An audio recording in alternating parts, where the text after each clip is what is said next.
E se eu deixar o Senhor, quem sou eu? Mesmo aquelas pessoas tendo negado a palavra do Senhor Jesus Cristo, Pedro, ele globaliza todo mundo, ele faz um conjunto e fala assim, olha, para onde iremos nós? Nós, todos. Sendo que só o Senhor tem palavras de vida eterna. Glória a Deus, aleluia. E o mais interessante é que eu comecei a meditar na vida de Pedro, quando lá em Lucas 5, eles estavam lavando as suas redes.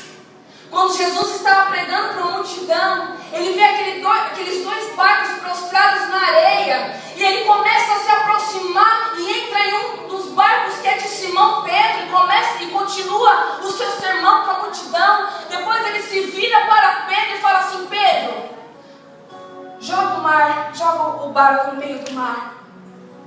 E aí ele continuou ensinando, ele falou assim, olha, agora lança a sua rede. E Jesus é tão maravilhoso que naquele exato momento ele tinha um propósito na vida de Pedro.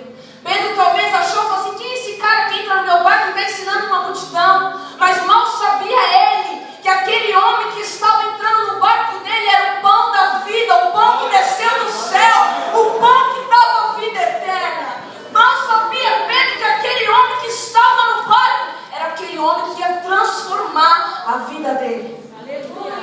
Então ele olha para aqui e fala assim, olha Senhor, nós trabalhamos a noite inteira, mas nada apanhamos, mas sobre a tua palavra eu lançarei a minha rede. Então ele lançou as redes, todo mundo conhece essa palavra. Eles trouxeram muitos peixes para dentro do barco, encheu dele e do outro. E quando eles voltam para a areia, Jesus fala assim, olha, deixa tudo, me segue.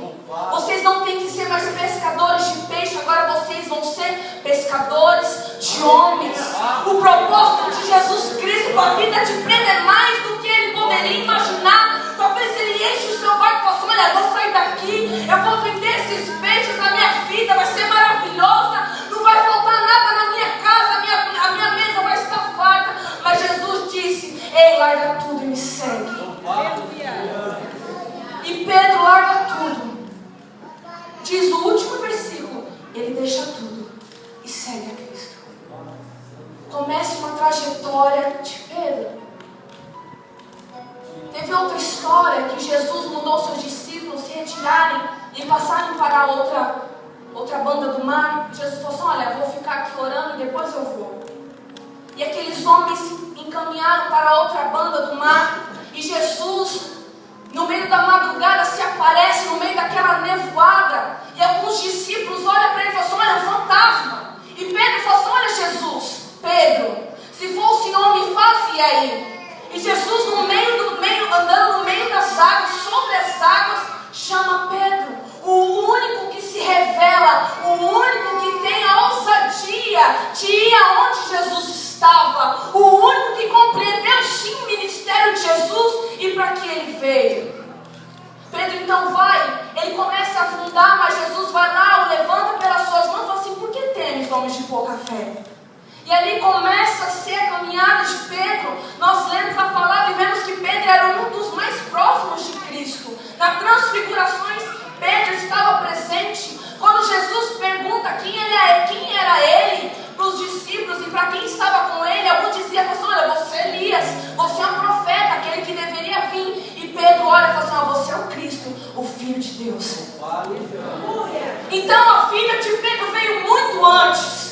Quando Pedro se revelou aqui no versículo 68, dizendo, para onde iremos nós? Sendo que só o Senhor tem palavras de vida eterna, ele já tinha compreendido que era Cristo. Aí você pode me falar, mas Pedro negou 3 vezes a Cristo. Sim, negou. Mas eu não julgo, porque eu já neguei a Cristo também. Quantas vezes hoje nós negamos a Cristo? Negar a Cristo não é falar assim, eu não sou crente. Negar a Cristo é você não estender a mão para o necessitado. Negar a Cristo é você deixar de falar do amor dele para uma pessoa que necessita. Você negar a Cristo é você odiar o seu irmão. E Pedro então ele começa a ter uma vida diferente com Cristo. Olhamos nós para a vida dele antigamente, um pescador de peixes. Talvez a sua renda seria menos de um salário mínimo, de nos dias de hoje, talvez um pouco mais. Mas Jesus, ele tem um propósito